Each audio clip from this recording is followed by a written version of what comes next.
mwa namba 10 bora kuwahi kutokea katika ligi kuu soka Tanzania bara, basi ni Stefan Aziz Ki. Ameondoka na kwenda kujiunga katika kosi cha Wydad Casablanca. Kwako hii taarifa kwa kiwango kama cha Aziz Ki, performance ya Aziz Ki, ulitegemea hiki kutokea katika kosi cha wananchi Young Africans? Kuondoka. Of course. Na kwa umri wake na potential alikuwa nayo, taifa ambalo analotoka. Hata msimu uliopita Yanga walitumia nguvu kubwa sana kumbakisha. Kwa naona kabisa ni mchezaji, na hususan kwa wachezaji wa kigeni. Wachezaji wa kigeni ni ngumu sana kuwashikilia kwa muda mrefu. Wenzetu kidogo kuna kitu wametuzidi. Wao wana plan zaidi ya Simba na Yanga. Tumeona Yanga hapo ameondoka Mayele Jiskati tu, Simba Inonga ameondoka, Azam ameondoka Kipre. Kwa wenzetu zinapotokea hizi nafasi kuwazuia na kuwa ni ngumu sana. Wana ndoto zaidi ya kuwa Simba na Yanga, na ile talent aliyokuwa nayo Aziz ni kubwa sana. Mimi ni miongoni mwa watu ambao nimekuwa disappointed sana na kiwango ambacho amekionyesha Aziz msimu huu. Naamini ka perform chini ya kiwango. Lakini angalia namba zake, na zaidi ya mchango wa goli 15 goal and assist. Lakini hapo ndo tunasema hajatuonyesha hata nusu ya uwezo wake. Kwa hiyo kuonyesha mchezaji ana ubora wa hali gani. Anaweza kufunga, anaweza kutengeneza, playmaking ability yake, pasi zake za masafa marefu, technically jinsi ambavyo anaweza take on baadhi ya defenders. Ni mchezaji ambaye hata shabiki ukimwangalia hivi unavutiwa kumwangalia. Msimu uliopita alikuwa top scorer wa ligi. Mara ya mwisho lini kwenye ligi yetu unaona kiungo mshambuliaji ndo anakuwa mfungaji bora? Muda mrefu kidogo huwa of course Saido alifanya, alikuwa ni number 10. Nafikiri alikuwa na magoli 17, lakini Aziz alifika 20. Kiungo mshambuliaji kufika magoli 20 ni idadi kubwa sana ya magoli. Tena hapo anaweza akatengeneza. Kwa level yake ni ya hali ya juu. Mimi nilichofurahi Yanga kufanya hii biashara sasa hizi, nimeona kwamba kwa Aziz ni kama alishaanza kukosa motivation. Yaani kama alishakuwa confident sana na ligi yetu. Kwa hiyo kiasi cha kwamba performance yake ikaanza kushuka. Yaani yeye alihisi kwamba kama amekosa changamoto ya ziada. Yaani hata yale matamanio ya kupambana yamepungua kwake. Kwa hiyo hicho ndo ambacho kimenifanya mimi angalau nione bora sasa Yanga wamemuuza. Kwa ajili nilikuwa naona kama wanabaki na mchezaji ambaye yaani kama akili yake kupambana hapa haipo tena. Kwa hiyo bora wavune hizo pesa na mchezaji aende kwenye mazingira mengine ambayo yatamfanya apambane zaidi. Mwanzo ulizungumzia Young Africans haina uhitaji na Clatous Chota Chama. Hivi sasa Stefan Aziz Ki anaondoka. Amebakia namba 10 Clatous Chota Chama, kwa namna ambavyo anacheza. Nasiri, hivi sasa watu huenda ndo akajua umuhimu wa Clatous Chota Chama, japokuwa mkataba wake na yeye unaelekea ukingoni. Ni nafasi kwa Clatous Chota Chama kuonyesha kile kitu ambacho alikifanya mara kadhaa kutokea Simba. Kama Stefan anaondoka, ameshaondoka Young Africans. Inategemea, Chama ni mchezaji mzuri na kuna baadhi ya mechi Yanga wamemkosa Aziz na Chama hajacheza. Licha kwamba kuna baadhi ya mechi Aziz alikuwa anakosekana. Kwa mfano ile mechi ya Azam alianza Chama, lakini kuna mechi kama na Tabora Aziz alikuwa si sehemu ya kikosi na Chama hakucheza, alianza kwenye ile eneo Pakome. Mechi dhidi ya Coast Aziz hakuwepo pia, alianza pia Pakome na Max. Chama alianzia bench. Of course Yanga wanaweza wakaendelea na Chama kutokana na ukiangalia hapa katikati Max pamoja na Pakome wanatumika zaidi kama washambuliaji wa pembeni. Lakini naamini pia Yanga wataenda kuangalia uwezekano wa kupata namba 10 mwingine. Hawezi wakawa comfortable na Chama pekee yake. Chama atoshi kama namba 10 pale Young Africans. Anatosha, lakini lazima waboreshe zaidi. Klabu kubwa hazipendaji kutengeneza mazingira ya kutengeneza utegemezi kwa mchezaji mmoja. Mfano hata alivyokuwa Aziz Ki, Yanga akaenda kusaini Chama. Sio kwamba Aziz alikuwa hatoshi, lakini wanataka muda wote kuwa na competition, mtu asijifeel comfortable.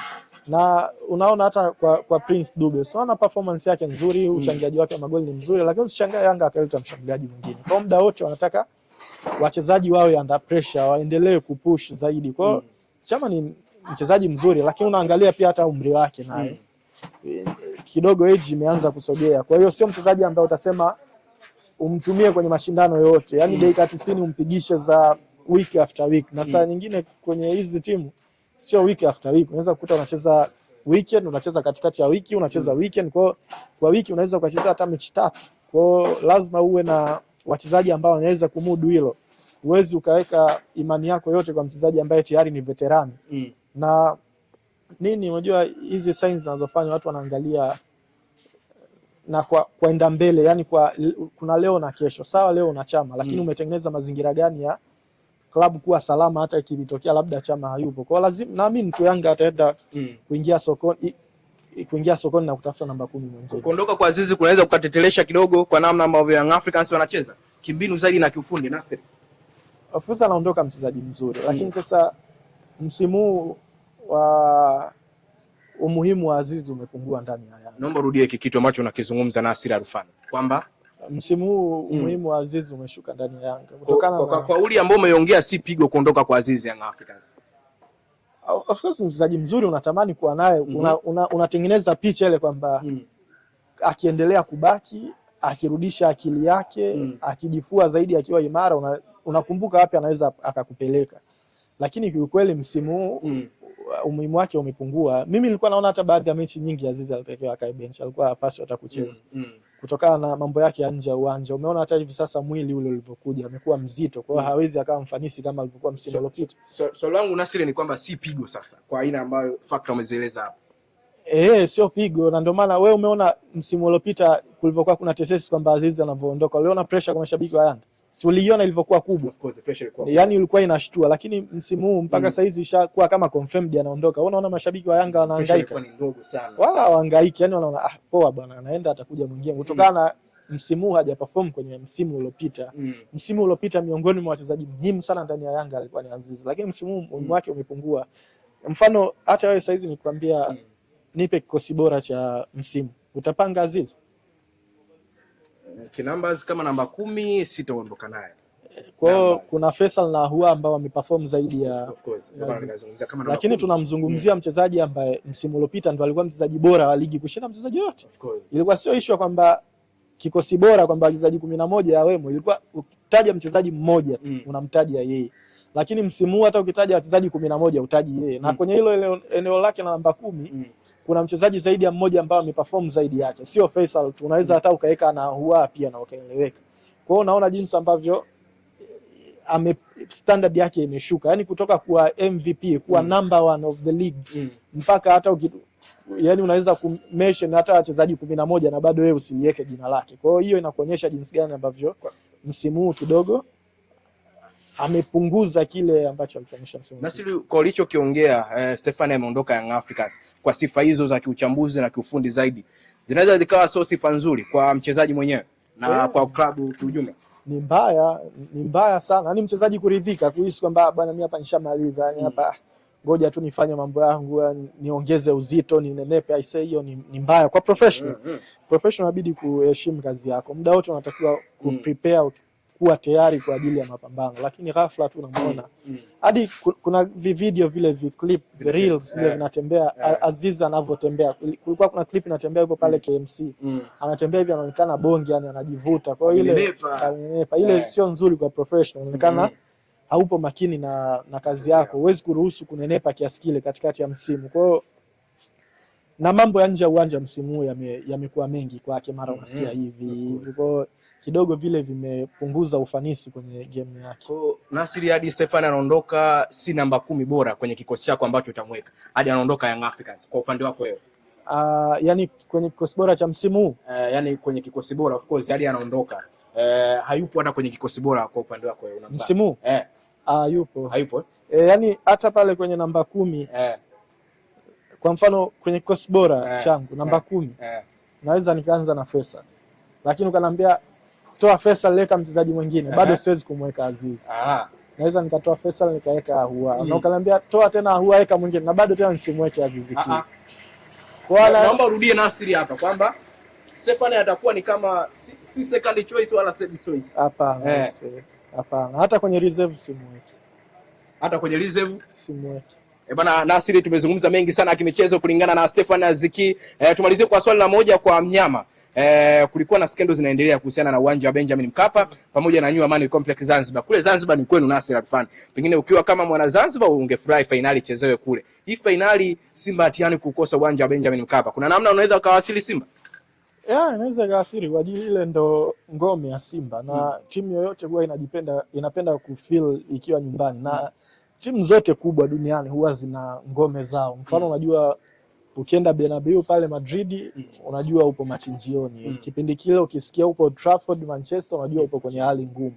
Ukienda Liverpool pale Anfield unajua upo matatizoni. Ile atmosphere inayotengenezwa. Ukienda kule Uturuki unajua kuna mazingira fulani. Kwa hiyo timu zote huwa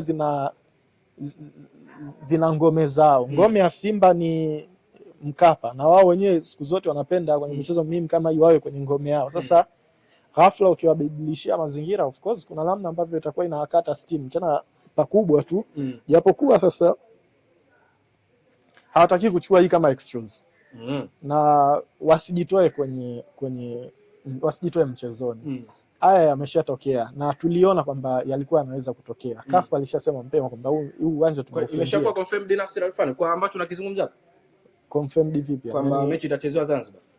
Labda kuwe na taarifa tofauti, lakini kwa mujibu wa CAF ni kwamba mechi itaenda kuchezwa Zanzibar. Labda sasa itokee taarifa nyingine tofauti hapa, lakini kwa ninachokijua mechi itaenda kuchezwa Zanzibar. Kwamba umesema Simba isichukulie kama excuse kama endapo itapoteza mchezo. Waende sasa watafanya nini tena?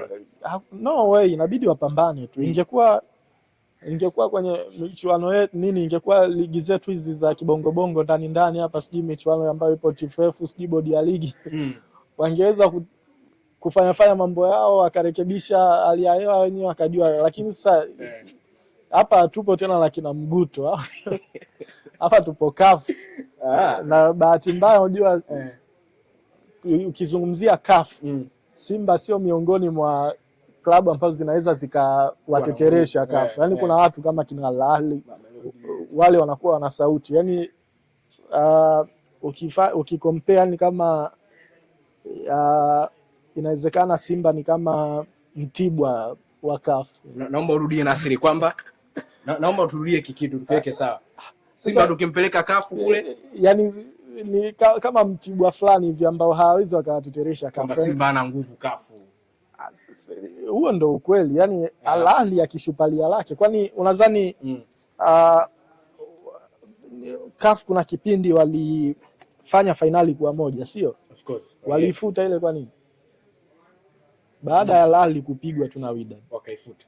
Pale wale wa Misri wakaja juu kwamba hii haiwezekani. Na pale wakarekebisha. Lakini unadhani Simba na Yanga zinaweza zikawashindikiza hivyo? Yanga si alizulumiwa goli kabisa kule South Africa. Si ndio? Of course. Na Mamelodi. Unadhani unaweza ukamdhulumu Yanga hapa? Lini Yanga kazulumiwa hapa? Kwa hiyo wanavyowafanyia wapinzani wao Simba na Yanga hapa nyumbani na ndivyo ambavyo wao wanaonekana kule. Kwa hiyo wajue kabisa kama wao kule CAF sio watu ambao wanaweza wakatetemesha CAF. Kwa hiyo lazima wawe makini. Wajue tu kwamba bwana ashakomaa hivi. Tusijitoe mchezoni, tusitengeneze atmosphere mbaya kwa mashabiki wetu. Tusitengeneze unyonge. Hii nafasi tuliokuwa nayo tupambane kwa nafasi hii. Kwa hiyo hicho kilichotokea akitumia hicho kupambana huko Amani waende wakakabiliana na Berkane. Licha kwamba inawaathiri kweli, lakini ndio hamna njia tena, watafanya nini? Nasiri umezungumzia, tumalizia kwa ili tufunge mjadala wetu kwa namna ambavyo tunaiongelea Simba mchezo kupelekwa Zanzibar kule, kuna namna tunaweza tukapunguzia Simba asilimia za ushindi kutoka Benjamin Mkapa kwenda New Amani Complex Zanzibar. Inawapunguzia kwa ajili Simba ngome yao ni Mkapa. Ule sio uwanja ambao wameuzoea kutumia. Mategemeo ya New Amani Complex yatakuwa madogo kuliko Benjamin Mkapa. Wao wenyewe wanajihisi kwamba angekuwa Mkapa angekuwa na nafasi zaidi ya New Amani Complex. Licha kwamba chochote kinaweza kutokea uwanja wote. Simba sio tu Zanzibar. Simba kuna baadhi ya mechi wameshinda ugenini. Tena kwenye michuano hii ya Confederation. Sio walipiga wale faction ugenini. Kwa hiyo kwenye football hakuna kinachoshindikana. Yaani leo hapa tunaweza tunazungumzia kwamba sijui nafasi ya Simba imepungua Amani, sijui hivi na hivi, lakini moja kushangaa huko Zanzibar Simba akapiga 3-0 Berkane. Na hata kocha wao alisema Fadlu Davis baada ya ile mechi alizungumza kwamba hivi na hivi, kwa nini tusicheze mechi yetu nyumbani kama wenzetu? Lakini baadaye akaja akasema hata kingekuwa kipigwe pale Morocco fresh kingepigwa tena. Kwa hiyo popote tu pale unakiwasha. Kwa hiyo naweza kuzungumza hivi, alafu Simba akaenda akafanya balaa pale Amani Complex. Kwako matumaini yapoje kwa mnyama binafsi, kwa wewe kama Nasir? Matumaini yangu ni madogo.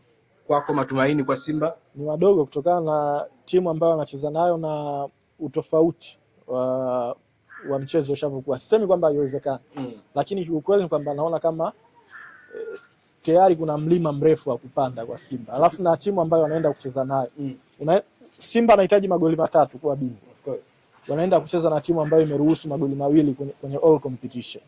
Kwa hiyo wewe unataka kufunga magoli mengi zaidi ya mechi zote ambazo aliwahi kucheza kwenye hii michuano. Yaani mpaka hapa tulipofikia, jumlisha mechi zote za makundi, za robo, za nusu na mpaka fainali ya mkondo wa kwanza. Mechi zote hizo Berkane hajaruhusu magoli 3. Ameruhusu magoli 2 tu. Magoli 3 ambayo Simba anatakiwa kumfunga. Kacheza mechi 6 kwenye makundi. Kacheza mechi 2 robo finali 8 hizo. Kacheza mechi 2 nusu 10. Kacheza finali 1 mechi 11. Kwenye mechi 11 Berkane kafungwa magoli 2. Mechi 11. Alafu wewe una kazi ya kuunganisha hizo zote, wewe ufanye zaidi ya hizo mechi 11 kwa kutumia mechi moja. Umpige goli 3. Goli ambazo hajaruhusu kwenye mechi 11. Kwa hiyo unaweza kuona huo ugumu. Kwa hiyo naamini kuna ugumu kwa Simba kufanya hii comeback, kupindua haya matokeo, lakini sijasema kwamba haiwezekani. Chochote kwenye football. Yaani hata Simba angepigwa 5 kule. Nisingeweza kusema kwamba haiwezekani. Ningesema usingewakatia tamaa Simba. Kwa heshima ya mpira. Usingewakatia tamaa. Kwa heshima ya mpira. Lakini kiuhalisia ile kimoyomoyo, bwana isha. Na hata kwa kibinadamu na hiyo ingeenda kuwavaa hata wachezaji, mashabiki, kocha. Kwa hiyo automatically ingeua morali. Na wao wangekuwa wanajihisi kwamba imeshaisha. Kwa hiyo ingekuwa inaisha kirahisi. Lakini 2-0 at least bado kuna ile morali, kuna ile imani. Kwa hiyo of course chochote kinaweza kutokea, lakini kiuhalisia tu ile kiukweli ishakuwa ngumu kwa Simba. Shukrani Nasir. Shukrani.